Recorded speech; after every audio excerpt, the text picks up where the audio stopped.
Dans cette vidéo, on va parler de l'approche analytique, analytique approche, ou comment définir les objectifs data science à partir des objectifs métiers.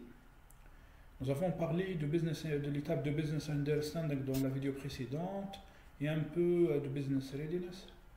Donc, question, quelle approche analytique doit-on appliquer pour résoudre notre problème? En effet, en machine learning, on trouve plusieurs approches. Il y a ou bien apprentissage. Autrement dit, on peut modéliser un problème avec l'apprentissage non supervisé.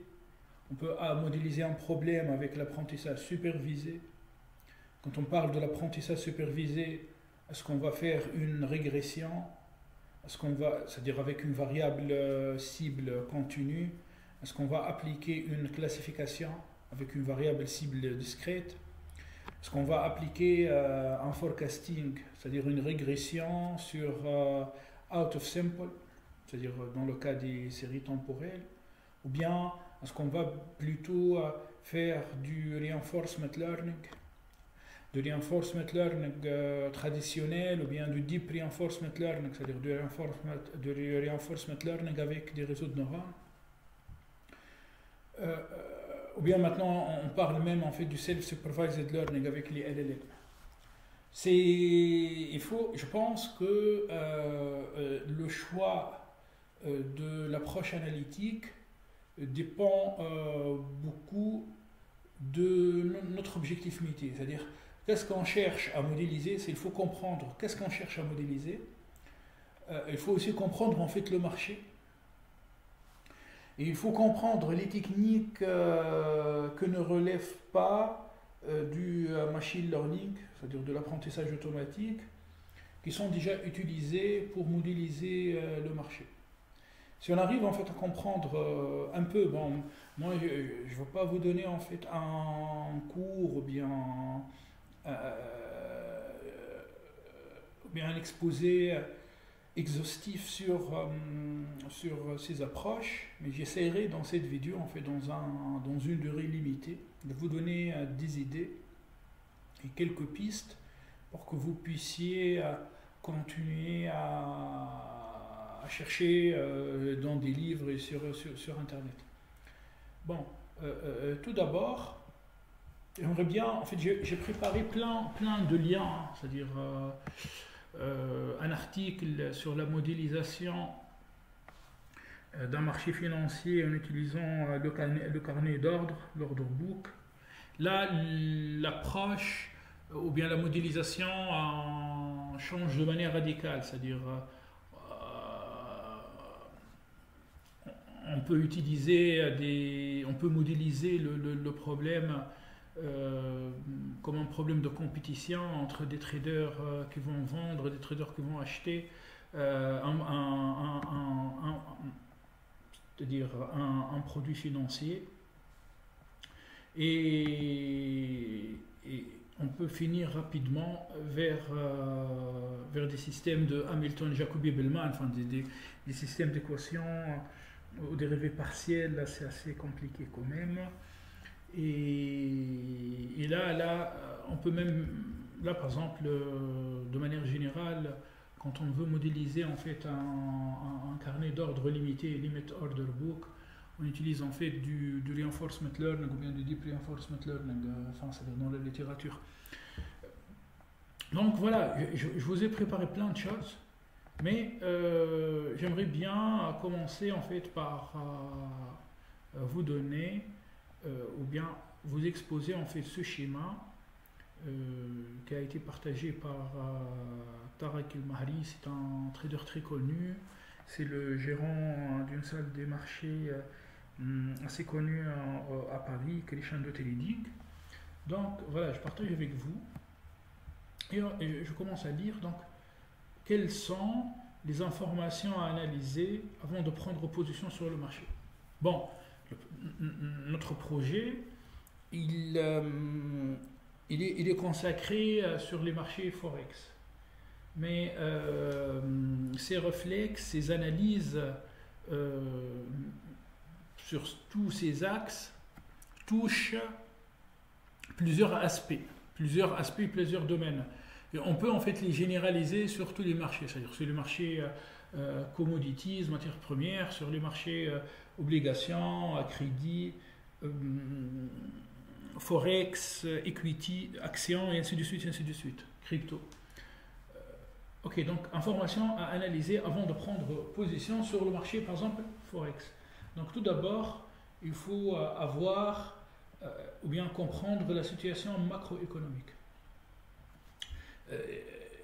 Il faut avoir en fait il faut comprendre les différents régimes macroéconomiques, l'inflation, la récession, le régime stagflation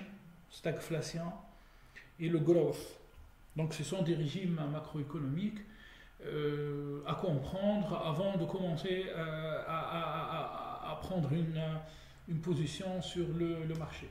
Puis, il faut avoir le calendrier économique du jour J, c'est-à-dire du jour pendant lequel le trader ou bien le quant qui va programmer l'algorithme de trading, soit automatique, 100% systématique ou moitié. Donc, le calendrier économique, je peux vous montrer en fait un exemple de ce calendrier sur le système, sur le logiciel. Voilà, donc calendrier. Donc, tous les jours, il y a des chiffres économiques majeurs, par exemple là, zone euro, vente au détail, MM monthly, donc c'est une priorité rouge, hein. C'est un chiffre qui est publié pendant le mois de septembre. Donc ces chiffres économiques en fait agissent quand même, on peut démontrer ça, hein. C'est-à-dire il a été démontré, il suffit d'aller chercher dans la littérature, dans les articles scientifiques, ces chiffres économiques agissent quand même sur les différents marchés. Donc là, aujourd'hui on est jeudi, là c'est 18h28 à Tunis. Et on voit bien par exemple qu'il y a plein de chiffres qui ont été annoncés, d'accord? Puis il y a des chiffres en fait, attendez, là je vais vous montrer, voilà, on est là en fait, on est là. Donc voilà le dernier chiffre qui a été annoncé, 18h30. Zone US, c'est-à-dire c'est un chiffre qui influence le dollar américain, vente des enchères de billets de 8 semaines dans la zone US. Voilà, donc voilà la valeur. 5,285 actuelle, puis la valeur précédente c'était 5,3%, donc il y a une baisse. Bon, après, c'est-à-dire d'après MetaTrader, ce chiffre-là n'est pas très impactant. Puis il y a dans dans 15 minutes, il y a le discours du vice-gouverneur principal de la Banque centrale canadienne, et ainsi de suite. Donc là, quand on dit calendrier économique, on parle plutôt de ce calendrier qui dépend de chaque région, US, Europe, de chaque pays et tout. Voilà. Puis, il y a les publications des banques centrales, des banques publiques, les publications des banques centrales et les politiques monétaires. C'est-à-dire, est-ce que la Fed, la Banque centrale américaine, va augmenter son taux directeur ou bien elle va diminuer ce taux? Est-ce que la Banque centrale européenne va augmenter le taux directeur dans la zone euro, ou bien elle va diminuer ce taux-là? Ces annonces économiques, politiques monétaires, ont une grande influence sur le marché forex. Analyse technique pour déterminer les zones d'intervention. Là, c'est très important en fait de parler de l'analyse technique car c'est un sujet assez chaud. Il y a des gens en fait qui croient à cette analyse technique. Il y a des gens en fait qui disent non, c'est pas très scientifique, c'est empirique. On va parler de ça. C'est-à-dire, je vous ai préparé là deux enfin, une vidéo voilà, du professeur Georges Castel, qui est professeur de finance à l'école de Selska, lui-même était trader, c'est-à-dire pendant une conférence de l'Association française d'analyse technique AFAT, où bon, lui, dans cette conférence, il parle en fait des barrières options. Est-ce que les barrières d'options peuvent orienter les marchés Forex? Et on parle manipulation, enfin, je vais vous montrer ça et on va parler un peu de l'analyse technique.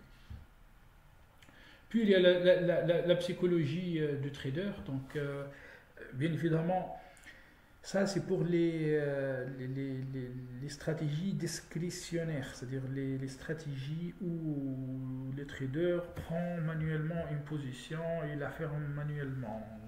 Nous, en fait, plutôt dans notre cas, dans notre projet, le but en fait c'est d'automatiser. On va chercher, on va essayer d'implémenter une stratégie systématique, c'est-à-dire un algorithme de trading algorithmique, un robot du trading algorithmique, c'est du robotic trading automatique, fully automated, c'est-à-dire l'analyse des données, enfin la collecte des données, l'analyse des données, la recherche du signal alpha, puis la prise de position, puis en fait la sortie, tout ça effectué de manière automatique.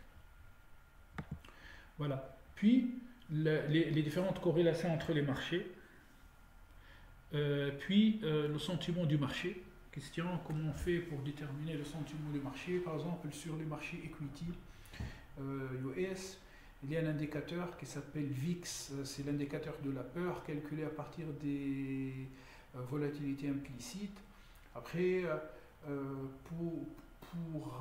par rapport à la finance comportementale, behavioral finance, on peut en fait, en analysant les différents articles financiers publiés sur des data brokers comme Reuters ou bien Bloomberg, on peut déterminer des sentiments, on peut récupérer des tendances, puis avec ces indicateurs, on peut effectuer des analyses. Je pense que je vous ai montré ça dans l'une de mes vidéos précédentes par rapport au projet numéro 1. Par exemple, la solution Sisam, c'est une start-up française qui fabrique des indices, des indicateurs basés sur l'analyse des sentiments. C'est du NLP, du Natural Language Processing. Voilà. Il y a le thème du jour, il y a les news. Et bon, là Tarek, il est en train d'expliquer, enfin, la conférence porte sur le trading au carnet d'ordre. Donc, il parle aussi, en fait, de carnet d'ordre, analyse des flux, analyse des flux d'ordre. Lui, ici, il ne parle pas vraiment du marché Forex. Sur le marché Forex, il est très compliqué de récupérer en fait le carnet d'ordre en temps réel. Il est plutôt sur un marché. Voilà, ça c'est un carnet d'ordre. Donc ça diffère radicalement en fait de la fameuse série temporelle cotation. Et ce carnet d'ordre,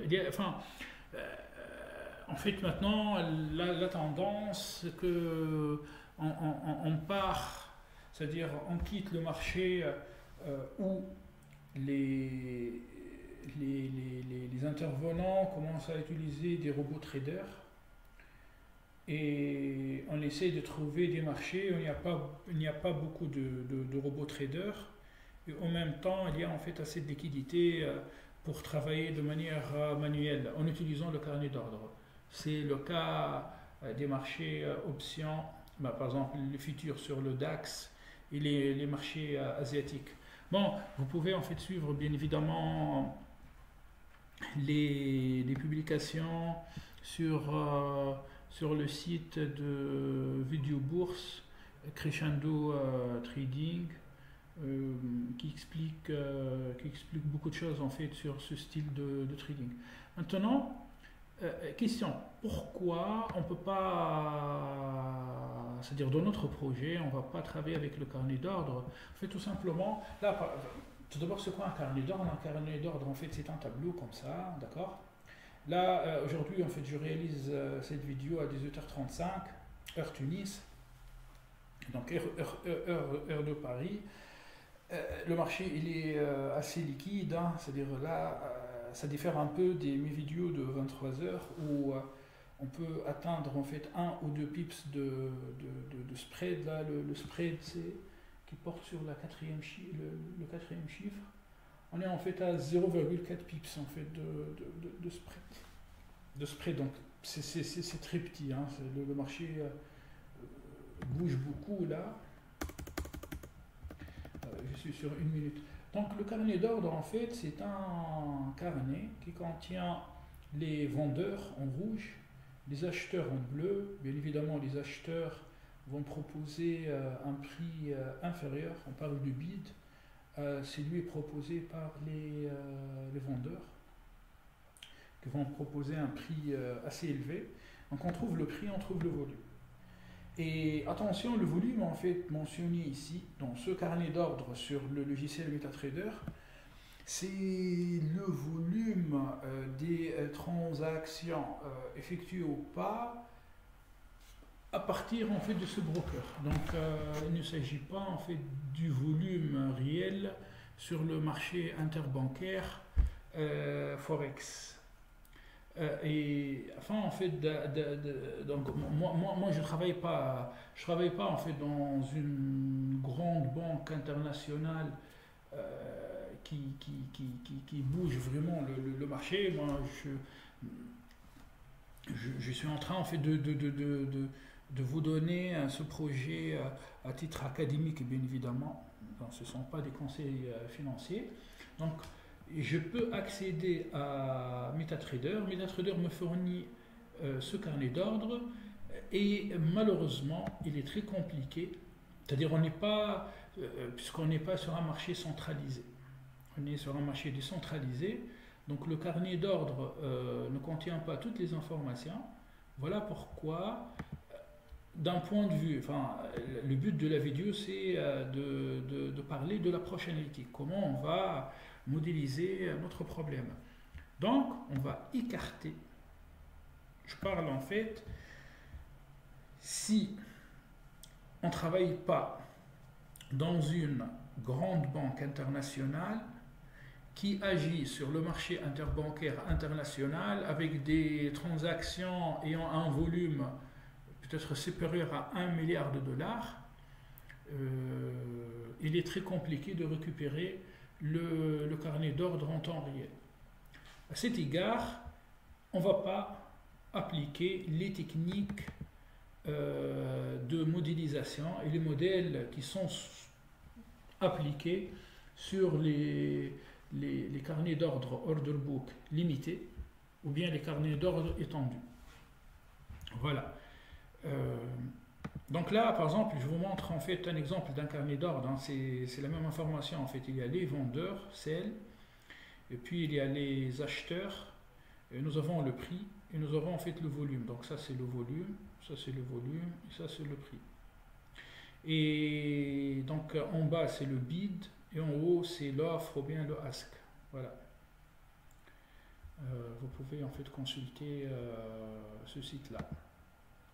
Là, c'est sur le broker Rwanda qui essaie en fait de modéliser le carnet d'ordre avec, c'est-à-dire il nous donne en fait une synthèse des sell limit, sell stop, buy limit, buy stop, buy stop et sell stop pour les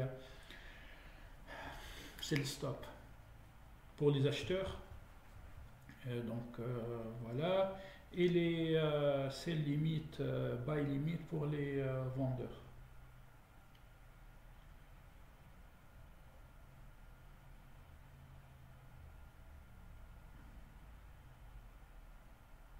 Voilà.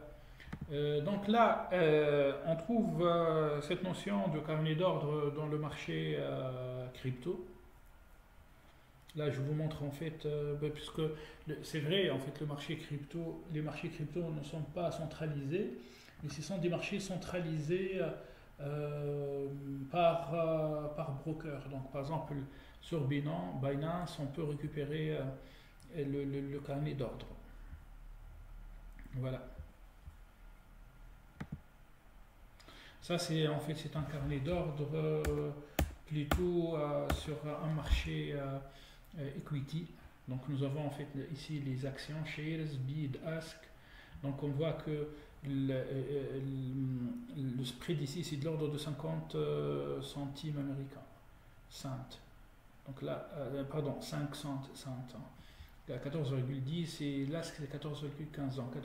14,15 moins 14,10. Il y a ici là, lui il veut vendre 200 actions et lui il veut vendre 900, il veut acheter 900 actions. Voilà. Après, plus on part ici en bas, donc on trouve que le prix augmente et là le prix en fait diminue, donc on s'éloigne, le spread augmente. Là, c'est l'exemple, en fait c'est BVMT MarketWatch, c'est un exemple tunisien, bien sûr retardé avec, c'est un flux retardé de 15 minutes, hein, avec un retard de 15 minutes. Et on peut regarder entreprise par entreprise le carnet d'ordre qui contient la quantité, le prix d'achat, le prix de vente, la quantité vendue, ainsi de suite, et le graphe, enfin un graphique de la cotation. Bon, c'est pas un marché très très liquide, donc ce qui explique c'est enfin, la forme de cette courbe, mais j'espère que ça va devenir en fait plus liquide avec les nouvelles réglementations, les nouvelles lois qui vont rentrer en vigueur. Et puis là, en fait, nous avons les différentes transactions. Hein, depuis, voilà, depuis ce matin à 6h du matin, à 9h, voilà. Bon, par rapport à cette entreprise à 9h. Voilà, on peut récupérer ces informations. Alors, donc,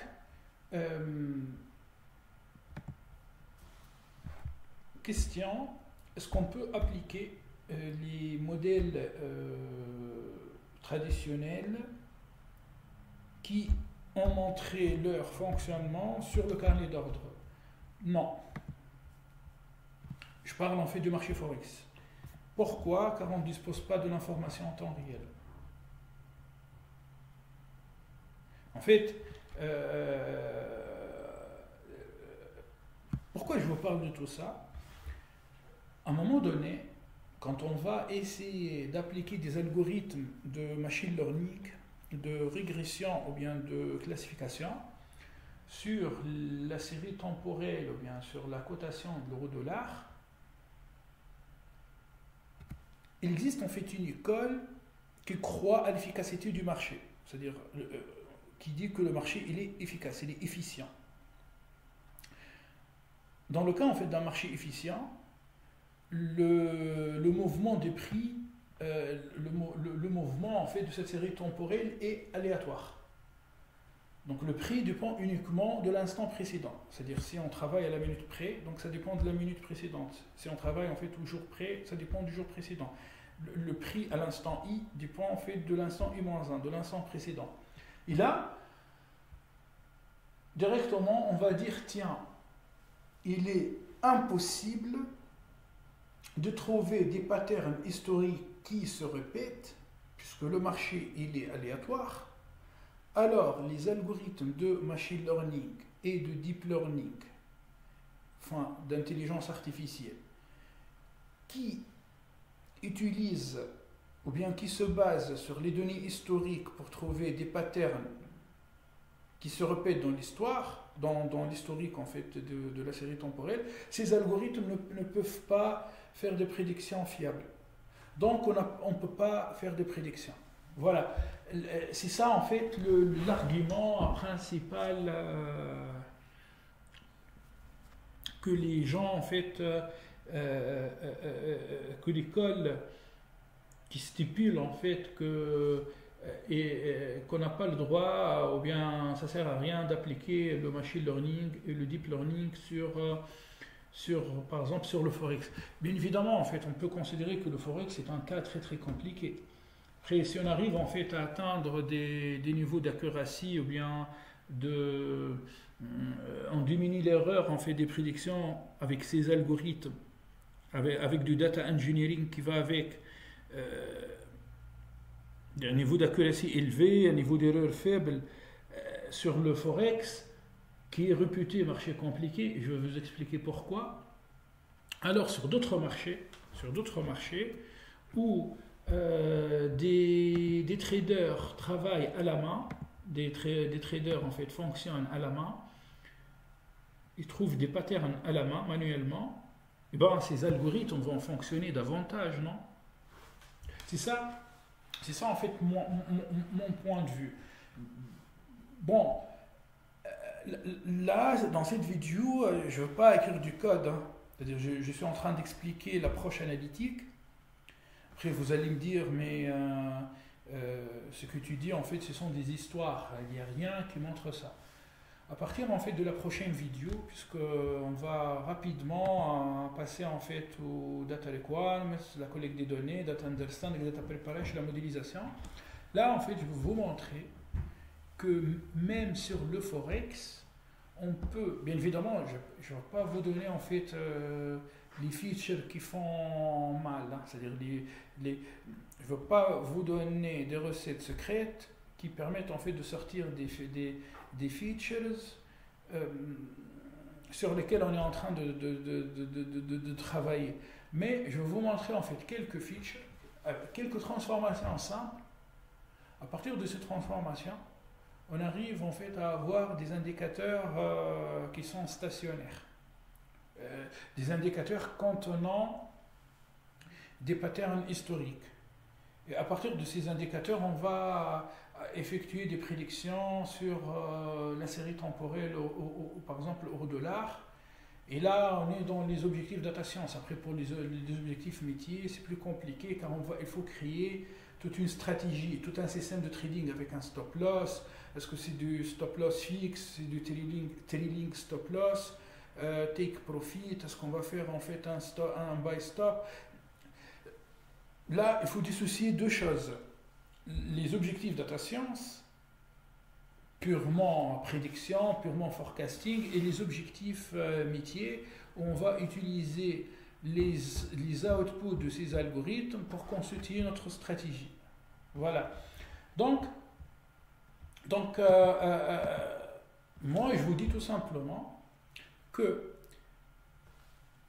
étant donné qu'on va bosser, qu'on va travailler sur le marché le plus compliqué, bon, il y a des marchés encore plus compliqués comme crypto et comme les marchés, la volatilité sur les marchés, sur les marchés commodities, matières premières, sont encore plus grandes que le marché Forex, mais le marché Forex est connu, en fait, c'est un marché très compliqué, il est liquide, il y a beaucoup de manipulations sur le marché interbancaire, à Londres, et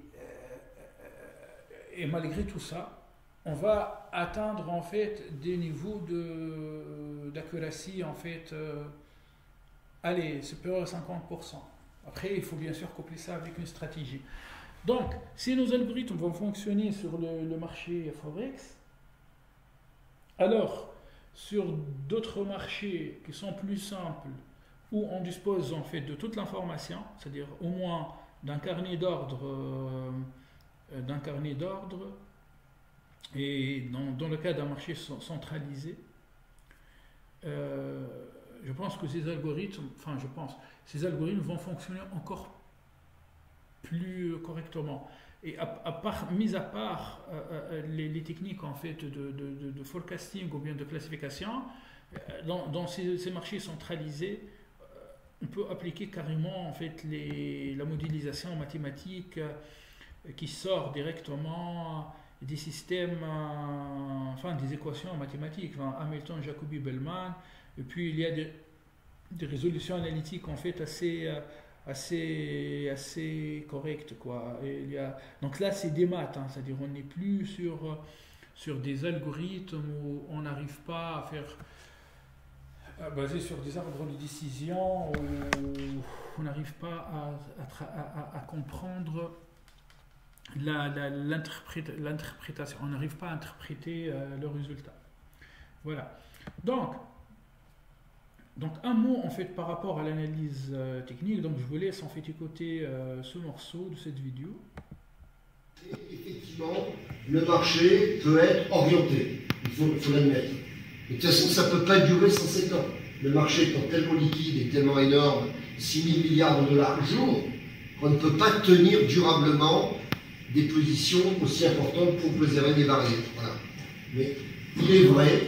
Alors, est-ce que l'analyse technique d'aujourd'hui, justement, ça c'est intéressant, tienne compte justement des barrières, notamment sur le forex? Ça c'est hyper important, me semble-t-il, parce que souvent les barrières ne sont pas mises exactement au niveau des seuils d'analyse technique, comme par hasard. Oui. Non mais c'est ça qui est... Non mais la manipulation, alors... Non mais c'est pas de la manipulation, c'est juste comprendre que telle ou telle barrière... moi je me souviens à la Banque centrale de Malaisie, une banque... Bon, là le professeur Georges Castel, professeur de finance de marché à l'ECLSK, lui il est spécialisé dans les options. Les gens qui pensent que l'analyse technique ne marche pas, comme premier argument, on peut dire que sur le marché Forex, ça a été démontré, on est en train de voir ça tous les jours, ces barrières d'options sont réglées et coïncident en fait avec par exemple les niveaux de Fibonacci. Et on sait bien que la technique d'analyse de Fibonacci fait partie de l'analyse technique. Voilà pourquoi les barrières d'options sont placées exactement sur des niveaux de Fibonacci ou bien sur des niveaux de support de résistance déterminés par l'analyse technique, qui est pour certains une analyse en fait empirique qui ne relève pas de la science exacte. Moi, je ne dis pas que l'analyse technique en fait elle est exacte, mais cette analyse technique, beaucoup de traders l'utilisent quand même. Et a priori, en fait, il y a même des banques internationales qui utilisent cette analyse technique. Bon, le monsieur, en fait, dans cette conférence, il lui dit manipulation. La manipulation, c'est-à-dire, apparemment, tout le monde en fait, sache que le marché Forex, bon, c'est pas vraiment de la manipulation. En fait, c'est de la manipulation légale. Là, on n'est pas sur en fait des opérations qui sont interdites par la loi. Le marché il est vaste, c'est 6 000 milliards de dollars en fait de volume échangé par jour. C'est un marché gré à gré, OTC. Alors, ce marché-là n'est pas régulé, n'est pas trop régulé. Bon, je vais vous montrer en fait un exemple. Donc, à cause de ces manipulations, donc d'une part, en fait, on trouve les manipulations. D'autre part, on trouve les chiffres économiques en fait qui apparaissent, qui sont annoncés tous les jours.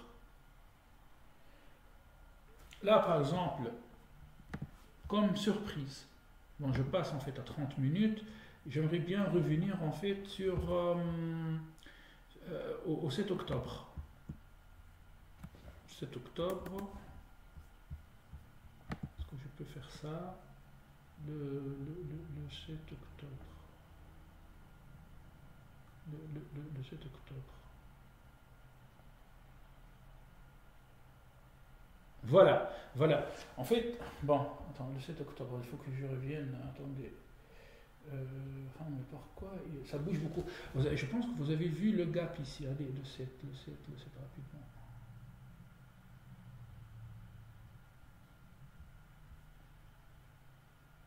J'arrive pas à trouver le...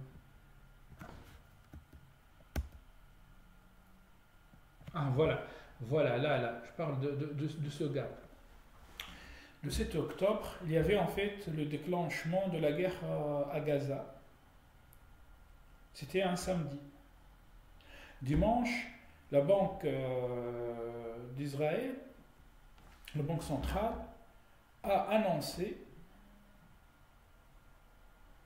son achat de 30 milliards de dollars américains pour renforcer la devise locale, le shekel.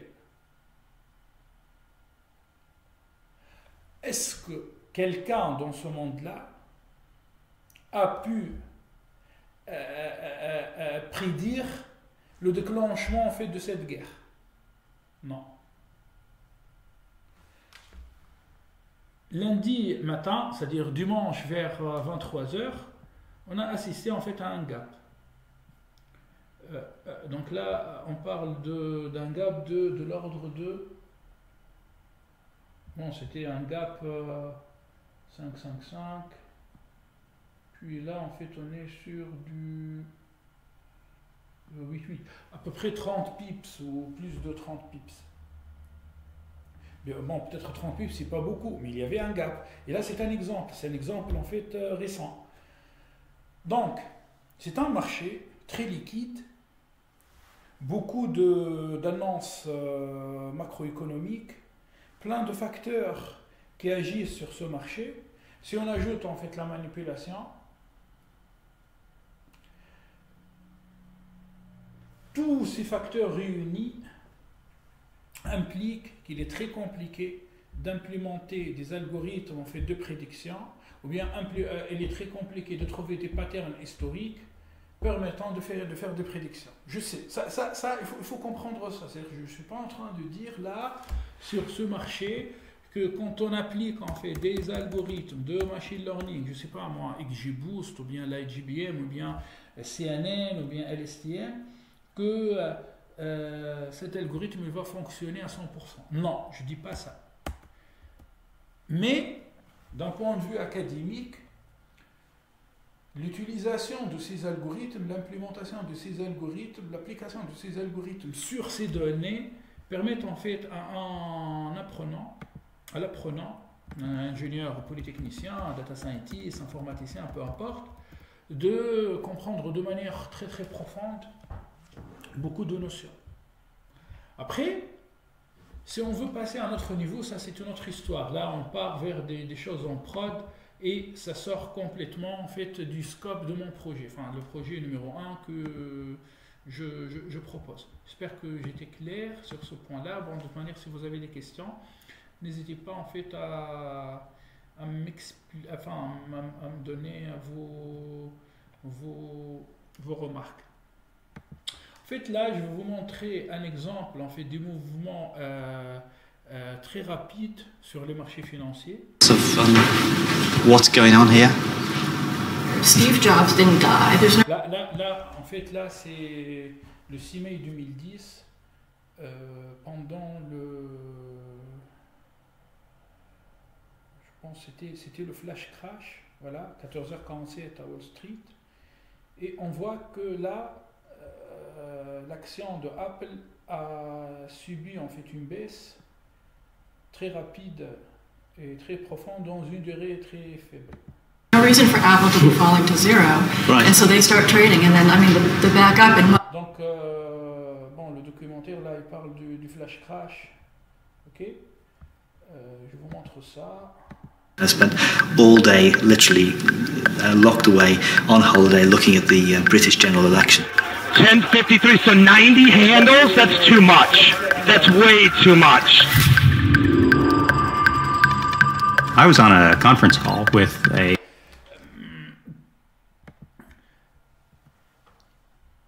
Une autre approche, ou bien une autre modélisation, consiste à récupérer des données en fait très rapides avec, là on fait du high frequency trading. Encore une fois, afin de récupérer ces données, il faut être un acteur majeur dans le marché. Il faut avoir en fait beaucoup de ressources pour, d'un point de vue software, coder en C++, coder en fait du code très rapide et aussi même du hardware rapide qui va capter les différents tics avec un temps inférieur aux millisecondes, processer ces tics et aller se placer sur le marché. Donc cette manière de modéliser le marché, je ne veux pas la traiter. C'est du high frequency trading. Là, je suis en fait plutôt sur des durées supérieures à 1 minute. Donc 1 minute, 5 minutes, 10 minutes, ainsi de suite. Voilà. J'aimerais aussi en fait que vous entendiez c'est-à-dire ce passage-là de quelques secondes où il parle, ce professeur, j'ai oublié son nom, attendez, voilà, John Giannakopoulos, qui est un praticien, c'est-à-dire il n'est pas en train d'exposer des choses théoriques, et c'est un asset manager en fait, c'est-à-dire il détient un fonds de crédit à l'époque, depuis 12 ans. Mais écoutez. It's very interesting that there's so many subtle things that affect a financial decision, and you have to think about what you know and all the different things you know. You have to think about what the other guy knows who's taking the other side of the market. You have to think about what he knows about what you know, and you have to think about what he knows about what you know about what he knows, and all that thing in the end boils down to one number, the price. So voilà. Le prix en fait, est créé à partir en fait de cette symétrie d'information. C'est-à-dire, moi je suis trader, je veux acheter une action, ou bien je veux acheter en fait une devise étrangère, ou bien un instrument, crypto-monnaie, une obligation, j'en sais rien. Donc moi j'ai une information. En fait, est-ce que le trader en face qui va me vendre ça, est-ce que lui, il connaît l'information qui se trouve dans ma tête? Donc, moi, je sais une information.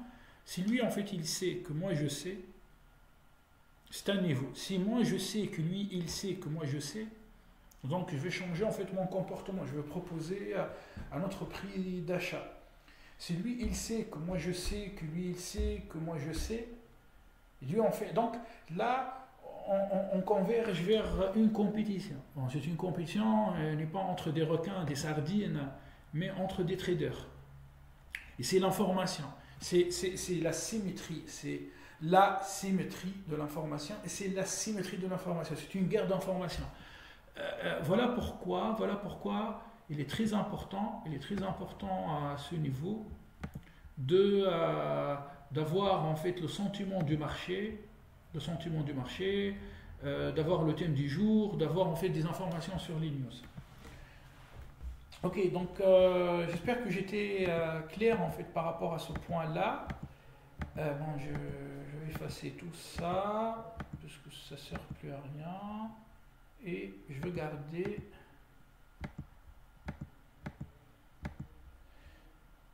Voilà. En fait, je vous invite à lire cet article, How the Forex Fix May Be Rigid. En effet, je suis en fait d'écrire Forex Finance. On trouve Barclays, RBS, HSBC, Credit Suisse and UBS fined for taking part in Forex trading cartel. United Europe Union slaps Nomura, UBS and UniCredit with $453 million fine over trading cartel. London court revives 3.5 billion mass foreign exchange lawsuit against banks. En fait, il est très connu que le marché Forex, c'est-à-dire la taille colossale du marché mondial d'échange Forex, dépasse de loin celle de tous autres marchés financiers, avec un chiffre d'affaires quotidien estimé à 5,35 milliards de dollars, selon l'enquête de la Banque de règlements internationaux. J'ai partagé cette enquête, 5,35 trillions, c'est-à-dire 1000 milliards, c'est pas billion. Le trading spéculatif domine les transactions commerciales sur le Forex, offrant aux acteurs institutionnels tels que les grandes banques et les fonds spéculatifs un terrain idéal pour générer des profits grâce au trading spéculatif des devises. Malgré la taille du marché, des allégations croissantes suggèrent la possibilité de manipulation. Des taux de change remettent en question l'intégrité du marché. Le problème central réside dans la fixation des devises qui se réfèrent au taux de change de référence établi à Londres à 16 heures. Et cet article, en fait, il explique ce fixing. Bon, c'est très connu. C'est un fixing qui s'effectue en fait à 16 heures sur 1 minute. C'est-à-dire on va découper la minute en 30 secondes avant, 30 secondes d'après. Le problème central réside dans la fixation des devises qui se réfèrent au taux de change de référence établi à Londres à 16 heures de chaque jour. Les taux de référence Reuters sont déterminés sur la base des transactions réelles effectuées par les traders Forex sur le marché interbancaire pendant une fenêtre d'1 minute, 30 secondes de chaque côté, de 16 heures. Ces taux influencent la valorisation de milliards de dollars d'investissement détenus par des fonds de pension, des gestionnaires de fonds, créant un enjeu majeur pour les investisseurs. Les allégations actuelles se concentrent sur la collusion entre les traders pour fixer ces taux à des niveaux artificiels impactant les profits des investisseurs. Des pratiques telles que le partage d'informations privilégiées. Donc on voit bien que l'information est hyper importante, c'est-à-dire avoir l'information avant l'autre trader permet en fait d'avoir un impact privilégié sur le marché. Donc, des pratiques telles que le partage d'informations privilégiées sur les ordres clients avant la fixation et la manipulation agressive des taux pendant la fenêtre de fixation sont au cœur du scandale. Ces actions, bien que similaires à des pratiques répréhensibles dans d'autres marchés financiers, ne sont pas illégales sur le Forex, largement non réglementées. Donc là, je ne suis pas en train de vous donner en fait des secrets militaires ou des choses illégales. Non, on est en fait sur des pratiques légales. Et là, l'article, en fait, il donne un exemple d'une entreprise, d'une multinationale américaine qui veut vendre 1 milliard d'euros contre des dollars à 4 p.m., c'est-à-dire à 6 heures, heure Londres, et si on suppose que le taux de change à 4 heures moins 15 minutes, 3h45, et entre 1 euro et 1 dollar, c'est 1,4. Bon, là, on est à peu près 1,05, mais 1,4, c'était depuis une dizaine d'années. Donc, là, l'article, en fait, il explique comment le trader il va appliquer c'est-à-dire un algorithme de front-runner, la transaction en initiant une position important avant la fixation, influençant ainsi le marché. Bien que cette pratique ne soit pas illégale, la collusion et la manipulation des prix sont sévèrement condamnées. Donc, dans ce cas-là, 1 milliard de dollars va influencer sur le marché. Donc, ça va bouger le marché soit en haut, soit en bas. Alors que nous, quand on va appliquer nos algorithmes, il est compliqué d'inclure cette information. Donc, c'est tout à fait normal que ces algorithmes ne vont pas prédire la valeur correcte. Voilà. Donc, malgré tout ça, malgré en fait toutes ces difficultés sur ce marché international, ce marché Forex, on va essayer d'appliquer deux types en fait de modélisation, les algorithmes de prédiction régression, c'est-à-dire on va essayer de prédire carrément le prix, et les algorithmes en fait des algorithmes de classification. On va dire tiens, le marché il va monter, le marché va monter, le marché va baisser, ou bien il va passer vers un régime range, il va faire rien, il va se stabiliser. Bien évidemment, en fait, avec une approche académique. Après, j'espère que vous avez compris pourquoi j'ai choisi dans ce projet académique de me concentrer plutôt sur ces algorithmes. Pas de Deep Reinforcement Learning, car on n'a pas en fait l'information complète sur le carnet d'ordre. On peut faire du Deep Reinforcement Learning sur des séries temporelles, c'est une autre histoire. À part ça, on va essayer en fait de profiter quand même en fait de l'analyse technique avec ces indicateurs pour donner à manger aux algorithmes dans une étape de feature engineering. Voilà. Après, pour l'apprentissage non supervisé va plutôt nous servir au niveau en fait de la fabrication des portefeuilles. Voilà. Donc, j'espère que j'étais... Bon, le sujet, il est très compliqué, il est complexe. Il y a beaucoup de facteurs.